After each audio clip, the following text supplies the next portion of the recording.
آئیے میں آپ کو اب وہ عمل بتاتا ہوں کس طریقے سے کرنا ہے، وہ وظیفہ کس طریقے سے کرنا ہے جو ہر پریشانی کو دور فرما دیتا ہے، ہر مصیبت کو دور فرما دیتا ہے۔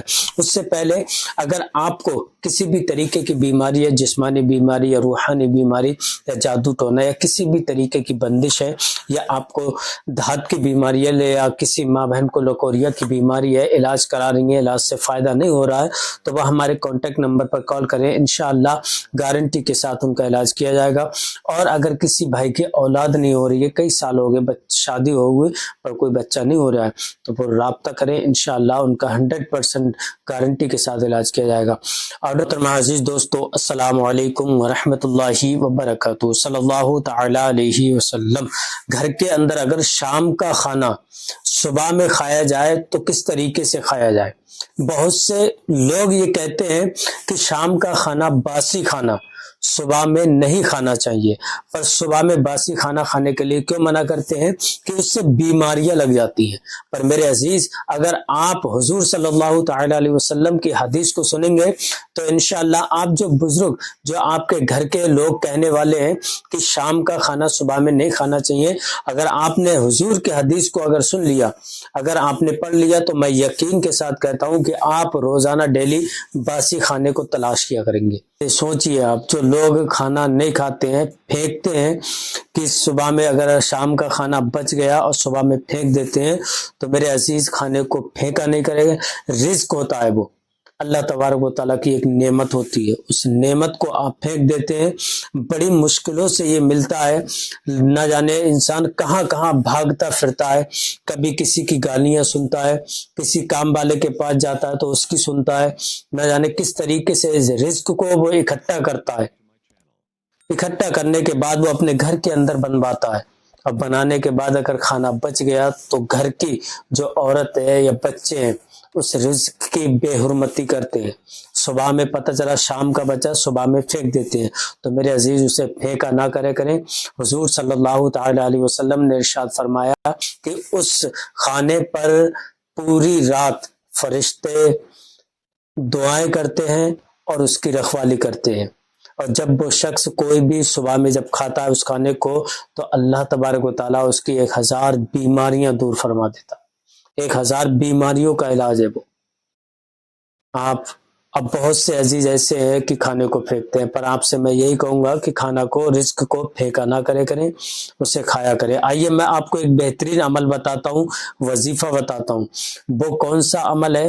رزق کے لیے اللہ تبارک و تعالیٰ آپ کی غیب سے مدد فرمائے گا۔ اگر آپ کہیں کاروبار کرنے جاتے ہیں، کاروبار نہیں چل رہا ہے، تو آپ پریشان رہتے ہیں کہ کاروبار کو کس طریقے سے بڑھایا جائے، اس کے لیے آپ کو بہترین تحفہ دیتا چلتا ہوں جو آپ اسکرین پر دیکھ رہے ہیں۔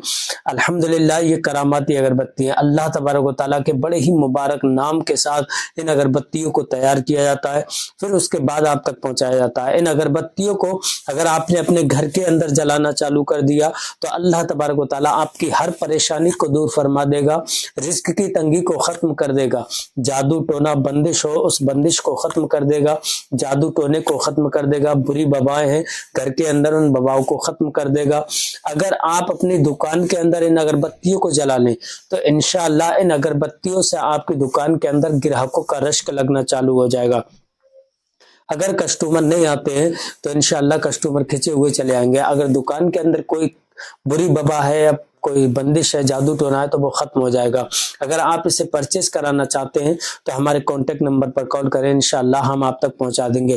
اور دوسری وہ کون سی چیز ہے جو دشمنوں سے محفوظ رکھتی ہے، ظالموں سے محفوظ رکھتی ہے، جو دشمن ہم پر جادو ٹونا کرتے ہیں، ٹوٹکا کرتے ہیں، ان سے محفوظ رہنے کے لیے بڑا ہی بہترین تحفہ ہے جو آپ اسکرین پر دیکھ رہے ہیں، ہماری کراماتی انگوٹھی۔ الحمدللہ بڑی ہی بہترین انگوٹھی ہے، اس انگوٹھی کو آپ اپنے ہاتھ کے اندر پہن لیں، ہر طریقے کی مصیبت سے آپ محفوظ ہو جائیں گے۔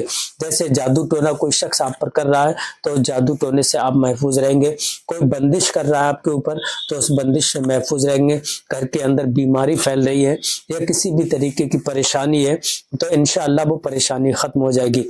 اگر آپ کہیں جاب کرتے ہیں، جاب میں آپ کو عزت نہیں ملتی ہے، جاب کرنے کے بعد آپ کو لوگ محبت نہیں کرتے ہیں، وہاں پر حیرت کی نگاہوں سے دیکھتے ہیں، یا کہیں پر بھی آپ جاتے ہیں تو لوگ آپ کی عزت نہیں کرتے ہیں، یا آپ کے گھر کے اندر عزت نہیں کرتے ہیں، تو انشاءاللہ ہر شخص آپ سے عزت کرنے لگے گا۔ آرڈر کرنے کے لیے ہمارے کانٹیکٹ نمبر پر کال کریں، انشاءاللہ ہم آپ تک پہنچا دیں گے۔ یہ اب میں آپ کو عمل بتاتا ہوں کس طریقے سے کرنا ہے، وظیفہ کس طریقے سے کرنا ہے۔ سب سے پہلے استغفار پڑھنا ہے، استغفر اللہ، اللہ تبارک و تعالیٰ سے توبہ کرنا ہے، توبہ 11 مرتبہ آپ استغفار پڑھیں، انشاءاللہ اللہ تبارک و تعالیٰ آپ سے راضی ہوگا اور آپ کو اس عمل میں کامیابی ملے گی انشاءاللہ۔ پھر اس کے بعد آپ کو حضور صلی اللہ تعالی علیہ وسلم کی بارگاہ میں 3 مرتبہ درود ابراہیم کو پڑھنا ہے۔ درود ابراہیم پڑھنے کے بعد آپ کو صرف پڑھنا کتنا ہے، یا رزاقو یا رزاقو، صرف 707 مرتبہ آپ کو پڑھنا ہے، 707 مرتبہ یا رزاقو یا رزاقو۔ کسی بھی وقت آپ پڑھ سکتے ہیں، چلتے پھرتے گھر کے اندر آپ اس کو پڑھ سکتے ہیں، دن میں 1 مرتبہ، 3 مرتبہ آپ کو 3 دن تک آپ کو گھر کے اندر پڑھنا ہے، انشاءاللہ آپ کی ہر پریشانی دور ہوتی نظر آئے گی۔ اس کے بعد آپ کو وہی درود شریف پڑھنا ہے، درود شریف پڑھنے کے بعد اللہ تبارک و تعالیٰ کی بارگاہ میں ہاتھ اٹھائیں اور دعا کریں، انشاءاللہ اللہ تبارک و تعالیٰ آپ کی ہر پریشانی کو دور فرما دے گا، ہر مصیبت کو آپ کی ختم کر دے گا۔ عمل کرنے سے پہلے ایک بار اجازت ضرور لیں، کمنٹ میں اپنا نام اپنی والدہ کا نام لکھ کے، انشاءاللہ میں آپ کو اجازت دے دوں گا۔ پھر ملیں گے نیکسٹ ویڈیو میں، تب تک آپ اپنا خیال رکھیں۔ السلام علیکم ورحمۃ اللہ وبرکاتہ۔